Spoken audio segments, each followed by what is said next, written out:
Hi hello good evening welcome back to Sri kitchen. ఈరోజు అయితే chicken pakora చూపించబోతున్నాను. చాలా రోజుల తర్వాత అయితే నాన్ వెజ్ రెసిపీని అయితే చూపించబోతున్నాను.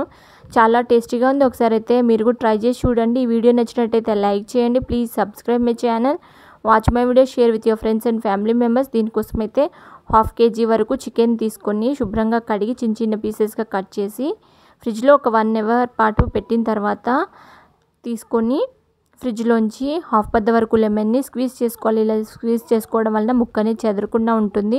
దీనిలోకి ఒక 4 tablespoons వరకు కారం వేసుకుంటున్నాను. ఈ 1/2 kg చికెన్కి 4 tablespoons కారం అనే పర్ఫెక్ట్గా సరిపోతుంది.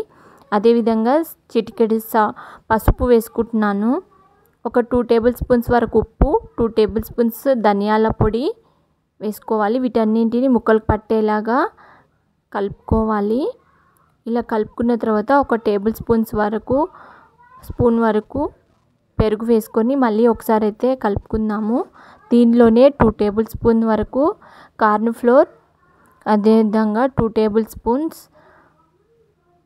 బియ్యపిండి వేసుకోవాలి. ఈ రెండింటిని వేయడం వలన మనకి ఈ పకోరా అనేది క్రిస్పీగా ఉంటుంది. ఈ రెండింటిని వేసిన తర్వాత చిన్న చిన్నగా కట్ చేసుకున్న కొత్తిమీర కూడా వేసి మళ్ళీ ఒకసారి కలుపుకోవాలి. ముందు మనం చికెన్ని ఫ్రిడ్జ్లో పెట్టినట్లయితే ఇలా మ్యారినేట్ చేసిన తర్వాత పెట్టాల్సిన అవసరం లేదండి. అదేవిధంగా ఒక tablespoon వరకు ఆయిల్ వేసి కలుపుకొని అల్లం పేస్ట్ ఫైనల్గా వేసుకొని కలుపుకుందాము. ఇప్పుడు ఒక కడాయి తీసుకొని పకోరాకి కావాల్సిన ఆయిల్ వేసుకున్న, అదేవిధంగా ఫుడ్ కలర్ వేసుకొని మళ్ళీ ఒకసారి కలుపుకొని ఆయిల్ హీట్ అయిన తర్వాత ఈ పకోరాలని ఒక్కొక్కటిని వేసుకోవాలి. ఒకవైపు వేగిన తర్వాత రెండో వైపు కూడా వేయించుకోవాలి. ఫ్రిడ్జ్లో పెట్టడం వలన మనకి ఈ పకోరాలు అనేది ఈజీగా చికెన్ అనేది ఉడుకుతుంది.